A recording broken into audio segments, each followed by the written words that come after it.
মানিক সরকার তার উপস্থিতিতে কিভাবে রাস্তা আটকে রাজপথের উপরে মারধর করা হয়েছে, কলকাতা অব্দি গিয়ে পাঠাতে হয়েছে চিকিৎসা করার জন্য। আরো বহু জায়গাতে ডিজি সাহেব আমাদেরকে বলছেন, স্যার ল অ্যান্ড অর্ডার অনেক ইমপ্রুভ করেছে। কি ইমপ্রুভ করেছে? ডেটা।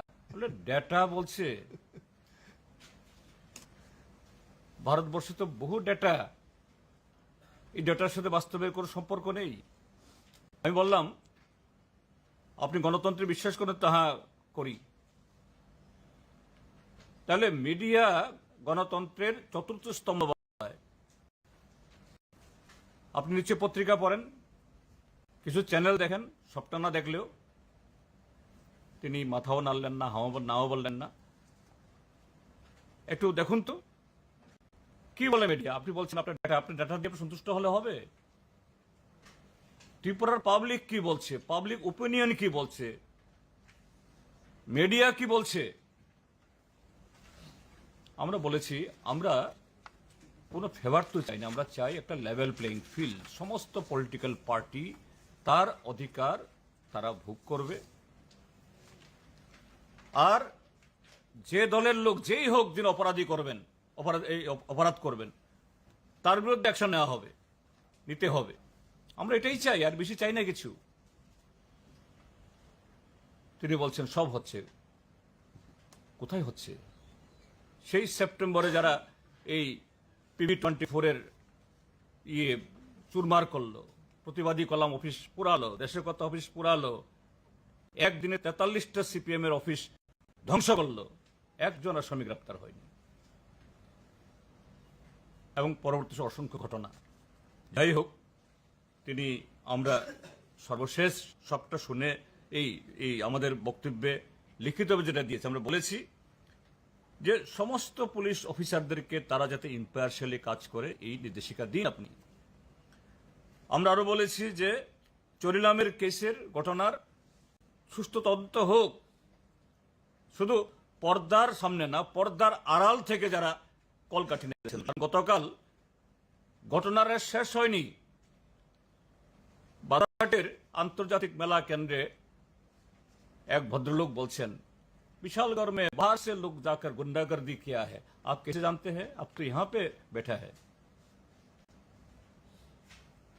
তো বিশালগড়ের ঘটনা কে করিয়েছেন? ভদ্রলোকের বক্তব্য দিয়েই বেরিয়ে যায়, হি ইজ দ্য মাস্টারমাইন্ড। কাজেই এ তদন্ত হোক, পর্দার পেছন থেকে কারা কি করেছে। এবং দুজন পুলিশ অফিসার আমরা একদম নাম দিয়ে বলেছি, রণধীর দেববর্মা এডিশনাল এসপি, রাহুল দাস উপমুখ্যমন্ত্রীর ছেলের বোতলের বন্ধু, প্রতিদিন রাতের বেলা আগরতলার হোটেলগুলোতে খুঁজলে এদের পাওয়া যাবে। এদেরকে ইমিডিয়েটলি সরানো হোক। এবং আমাদের 3 জন MLA, আরো অনেকেই নিরাপত্তাহীনতায় যেতে পারছেন না, যার এই নির্বাচনী বা যেখান থেকে নির্বাচিত হয়েছেন। এখানে আমার দুপাশে দুজনেই আছেন, খয়েরপুর বিধানসভা কেন্দ্র, মজলিশপুর বিধানসভা কেন্দ্র, স্পিকার মহোদয় এবং আরেক মন্ত্রী এই কেন্দ্র। এখন কি করে রেখেছে এগুলো? কিন্তু আমাদের সিটিং 3 জন বিধায়ক, বানুলাল সাহা, সুদন দাস এবং এই রতন ভৌমিক, গত 4.5 বছর তাদের উপরে এক একজনের উপর ডজনের উপর আক্রমণ হয়েছে, দৈহিকভাবে আক্রান্ত হয়েছে।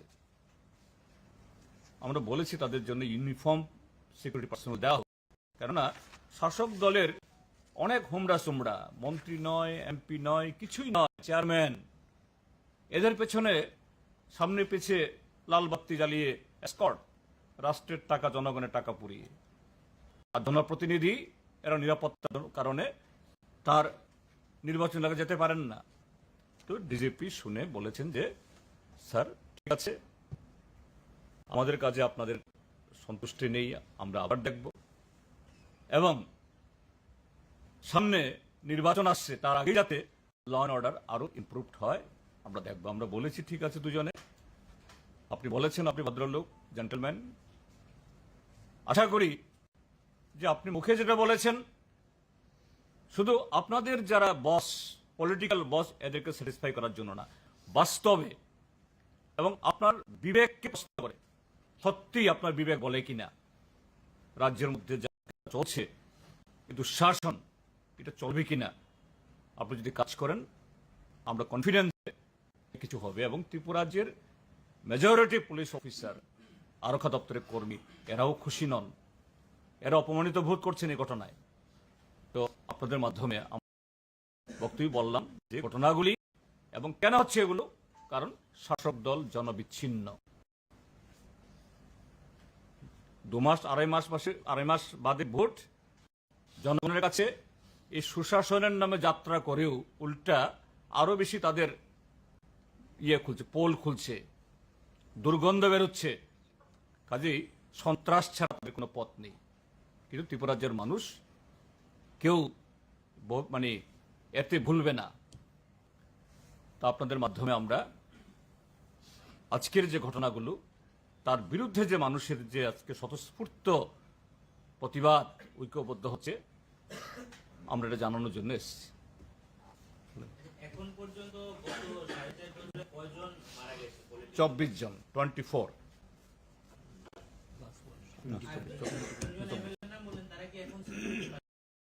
একটা নর্মাল সিকিউরিটি আছে, প্লেন ক্লথ সিকিউরিটি আছে, এটা হচ্ছে ইউনিফর্ম সিকিউরিটি পার্সোনাল, ইউনিফর্ম মানে আর্মস, বড় আর্মস নিয়ে। কারণ এদের কাছে এই সাধারণ পিস্তল, রিভলভার কিছুই না। এটা তো মানে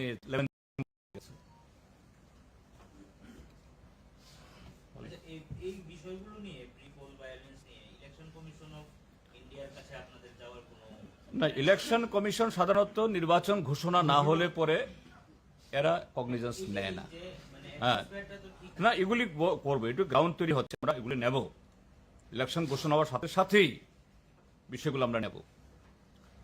এমনিতে ডিজিএসকে বলেছে যে আমাদের ফোর্সের কিছু অভাব আছে, আমরা আশা করছি তাহলে আর একটু বেটার করতে পারবো, এই কথা বলেছে। নির্বাচনকে সামনে রেখে আমরা এই পদক্ষেপ ইতিমধ্যে নিতে শুরু করেছি। এটা তো ডিজি তার নিজের দিক থেকে বললো। যে নির্বাচন ঘোষণা হওয়ার আগে বিরোধী দলদের উপর আক্রমণ, নির্বাচন ঘোষণা হলে বিরোধী দলরা কি রেলে একদম জনসভা করতে পারবে? সাধারণ মানুষের মানুষ কি এটা মেনে নেবে? মানুষ মেনে নেয় না। এর আগেও তো রেলিটা আটকানোর জন্য কোনো কিছু আর বাদ দেখেনি, আটকাতে পেরেছে। বিশাল সংখ্যক মানুষ তো জনসভা এসছে। শেষ কথা মানুষই বলবে, কয়েকটা সমাজদ্রোহী শেষ কথা বলবে না, শেষ কথা মানুষ বলবে। গণতান্ত্রিক মানুষ, উন্নতিগামী মানুষ, শান্তিপ্রিয় মানুষ। যাই হোক, একটা বিষয় আমি সংযুক্ত করব, সবটাই বলেছে। কালকে একটা নতুন জিনিস লক্ষ্য করলাম, রাজ্যের যে প্রধান হাসপাতাল জিবি হসপিটাল, এই ট্রমা সেন্টারে, যেটা এজিএমসি বলি, Agartala government medical college, trauma সেন্টারে পার্টি আমাকে ফোন করে বললো যে আমরা তো ভিতরে আক্রান্ত হওয়ার অবস্থা। কি ব্যাপার?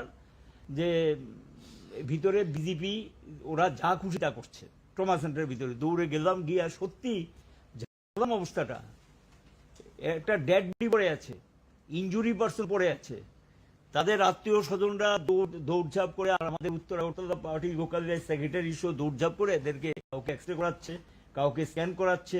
কিন্তু হাসপাতালের লোকজন তো সেখানে সহযোগিতা করবে, তারা দৌড়ঝাঁপ করে শেষ পর্যন্ত আমাকেও টানতে হয়েছে, টুলি টেনে কোন রকমে নিয়ে এগুলো করতে হয়েছে। এর মধ্যে বিজেপি লোক ঢুকে বলছে বেরোন বেরোন বেরোন, এখানে কেউ থাকতে পারবেন না। আত্মীয় স্বজনরা ওষুধপত্র নিয়ে আসছে, এক্স রে রিপোর্ট নিয়ে আসতে হচ্ছে, এগুলি সব আত্মীয় স্বজনদের করতে হচ্ছে। বলছে আমি কি ব্যাপার, আপনারা কারা? আপনারা সবাইকে বেরোতে বলছেন, তাদের আত্মীয় পরিজনদেরকে যারা নিয়ে আসবো, অসুস্থদেরকে নিয়ে আসবো পরিজন থেকে, আপনারা তাদেরকে বের বলছেন। আমি তো আপনাকে বলিনি, আপনি কেন বাধা দিচ্ছেন? আপনি কে বলা? তারপরে গিয়ে সেখানে পুলিশ টুলিশ ডেকে নিয়ে তাদেরকে বের করার চেষ্টা করি। এই জিনিস তো হসপিটালে কখনো দেখি নাই।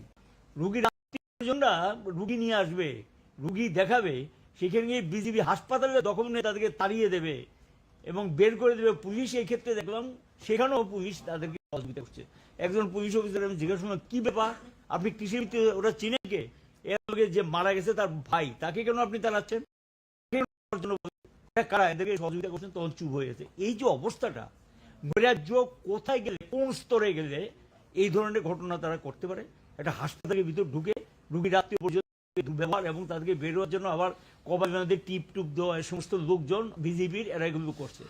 এই একটা প্রধান হাসপাতালে যদি এগুলো চলে, রাজ্যের কোনো মানুষের নিরাপত্তা আছে? এবং রুগীরও তো কালকে এই দৃশ্য দেখেছে, কোনো মানুষের নিরাপত্তা এখানে নেই, কোনো জিনিসই নিরাপদ না এখন কোথাও। যে সেখানে যে দলই করো, কারো কিন্তু নিরাপত্তা থাকবে না, যে স্তরে নিয়ে গেছে কেউ রেহাই পাবে না। কাজে এটা রাজ্যবাসী গড়াই, এই যে রাজ্যের গণতন্ত্র পুনরুদ্ধারে রাজ্যবাসী গড়াই। আপনাদের প্রেস কনফারেন্সের ঠিক আগে বিজেপি পার্টির যে স্পোকপারসন নবেন্দু ভট্টাচার্য কনফারেন্স করে বলেছেন যে সিপিএম পার্টি স্পেসিফিক উনি টার্মটা ইউজ করেছেন যে সিপিএম পার্টি লাশের রাজনীতি করতে পছন্দ করে এবং they have found something to take political mileage. এই ব্যাপারে আমি একটু তাদেরকে তো বলে লাভ নেই, ওদের উদ্দেশ্যে এটা তো উলবনে মুক্ত ছড়ানো হবে। আপনাদের মাধ্যমে গোটা রাজ্যবাসীকে আমি একটু মনে করে দিতে চাই, 2017 ইংরাজিতে গড়াছড়াতে বোয়ালখালী গ্রামে চানমোহন ত্রিপুরা নামে একজন ব্যক্তি খুন হয়েছিলেন এবং তাকে খুন করেছে একটা যে বিকৃত মস্তিষ্ক একজন ব্যক্তি পেছন থেকে আঘাত করে তাকে করেছে। সেই সময়তে সেই সুদূর মহারাষ্ট্র থেকে আমদানি করা তাদের প্রভারী সুনীল দেওধর ত্রিপুরা যে এই পদ্ম ফুল ফুটানোর জন্য এখন ওভার টাইম খাটছিলেন। বিপ্লব কুমার দেবকে আনা হয়েছে দিল্লি থেকে তার এক সাংসদের পার্সোনাল অ্যাসিস্ট্যান্টের কাছ থেকে ছাড়িয়ে। এই চানমোহন ত্রিপুরা যে গ্রামের আমাদের তখনকার বিধায়ক ললিত ত্রিপুরাও তিনিও সেই গ্রামের। তো ললিত ত্রিপুরা ঘটনা শোনার পর তিনি ছুটে গিয়ে চানমোহন ত্রিপুরার শেষকৃত্য সম্পাদন করা এবং আরো নানাভাবে তিনি ভূমিকা নিয়েছেন। প্রচার করা হলো কি ললিত ত্রিপুরা খুন করিয়েছেন। বিজেপি সরকার আসলে পরে সিবিআই তদন্ত করে ললিত মোহন ত্রিপুরাকে ফাঁসিতে ঝোলানো হবে। তার আগে তার অস্থি নিয়ে ত্রিপুরাজ্যের সমস্ত নদী সমস্ত ছড়ানো হয়েছে আর 23টি মহকুমা থেকে লোক নিয়ে, কারণ টাকা পয়সার অভাব নেই, এগুলো নিয়ে সারা ত্রিপুরা যে র্যালি করেছে। এই চানমোহন ত্রিপুরা তাকে সিপিএম খুন করেছে। আর কত লাশ চাই? হাজারে হাজারে পোস্টার ছাপিয়েছে। 57 মাস গেল, ললিত ত্রিপুরার তো কেশাগ্রকেও স্পর্শ করেনি, কোনো তদন্ত হয়নি। আর বিজেপির সরকার আসার পর চানমোহন ত্রিপুরাকে ভুলে গেলেন। তার পরিবারের লোক না খেয়ে মারা যাচ্ছে, কপর্দক পয়সা নিয়ে বিজেপির কোন নেতা সেখানে গিয়ে পৌঁছননি। তো কে লাশের রাজনীতি করে? এটা বিজেপি, সিপিআইএম কখনো। তাই হতো যে আজকেও এই চরিলামে শহীদ মিয়া রাস্তার পাশেই কয়েক হাজার লোক হয়েছে।